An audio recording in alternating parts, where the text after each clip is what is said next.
D'abord, on accueille Yasmina pour la chronique de la JL, donc l'association des journalistes LGBT qui s'intéresse au traitement des LGBT dans les médias. Bonsoir Yasmina. Bonsoir. Donc tu vas nous parler d'un article paru dans Elle Magazine. Oui, c'est un article sur les lesbiennes et la sexualité, c'est particulier. Raconte-nous. En gros, c'est qu'est-ce que les lesbiennes ont à nous apprendre? Et du coup, nous, c'est pas nous. Ce serait plutôt les hétéros. Et du coup, on croirait qu'elle a que des lectrices hétéros et c'est un petit peu dommage. D'accord. Alors, je t'en prie, vas-y, tu peux nous faire ta chronique. Je vous raconte? Okay. Vas-y, raconte-nous. J'ai fait mon éducation féminine en lisant Elle. Mon éducation féministe m'a fait arrêter de le lire. Mais il y a 2 semaines, j'ai replongé, happée par ce mot en couverture, lesbienne. Allais-je enfin lire quelque chose qui me ressemble dans ce magazine auquel j'avais essayé de ressembler?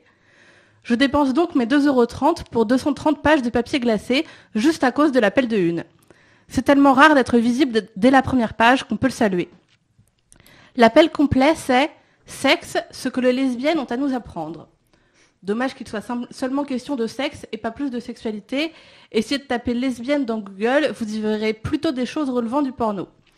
D'un autre côté, il y a quelques années, c'était l'inverse. Impossible qu'une sexualité entre femmes soit épanouie. C'est une évolution positive donc. Par contre, il y a ce « nous » sur lequel je tique. C'est qui nous? Ce sont les lectrices de Elle qui ne sont donc pas lesbiennes, bi ou pan. Nous voilà page 145. La moitié est prise par une photo de 2 femmes de profil qui s'embrassent. C'est mieux que le dernier article de Elle où elles étaient de dos. Le titre de l'article, Jouis comme une lesbienne. En fait, ça fait un peu documentaire animalier. Les lesbiennes peuvent jouir jusqu'à 10 fois par nuit, voire plus. Elles font d'incroyables choses avec leurs mains. Non, ne riez pas, ce sont de vraies citations de l'article. Ça va les copines, c'est pas trop difficile, 10 fois par nuit, vous tenez le coup, vous buvez de l'eau et vous vous échauffez bien avant, hein. Interroger ses potes, on le fait tous. Mais j'espère qu'elle a en fait interrogé plus que les 2 filles de l'article. En tout cas, ça ne doit pas être les mêmes filles que celles qu'on connaît, parce que quand même 10 fois par nuit... Bon, je suis vache parce que la mort du lit lesbien, le fantasme des mecs hétéros sur les lesbiennes sur Pornhub, tout ça c'est dans l'article aussi. Et c'est bien. D'ailleurs, côté technique, l'article contient aussi quelques détails sur les acrobaties digitales proposées par une youtubeuse. Ok, mais j'aurais voulu qu'on s'interroge sur pourquoi ses abonnés lui demandaient de parler de sexualité lesbienne. Et pourquoi pas non plus s'adresser aux néophytes qui voudraient se protéger ou faire jouer leur partenaire. Parce qu'aujourd'hui encore, les jeunes queers n'ont accès qu'à une éducation sexuelle hétéro.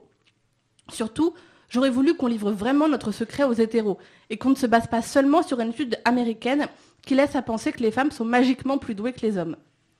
La lesbienne, la bi ou la pan n'est pas une super-héroïne du sexe aux pouvoirs innés, mais c'est vrai qu'elle a plein de choses à apprendre aux hétéros. Au hasard, interroger les positions dominant-dominé ou le patriarcat, même au lit. En résumé, si cet article de Elle a encore quelques défauts, on le salue avec encouragement. Pourquoi ne pas accepter, en tant que premier magazine féminin de France, de s'adresser aux femmes queer directement, avec un article rédigé par une concernée? Outre que la sexualité queer féminine souffre d'un déficit cruel d'informations, tant sur le plan technique que sur le plan santé, les lectrices de Elle sont loin d'être toutes hétéros. Voilà, merci beaucoup Yasmina.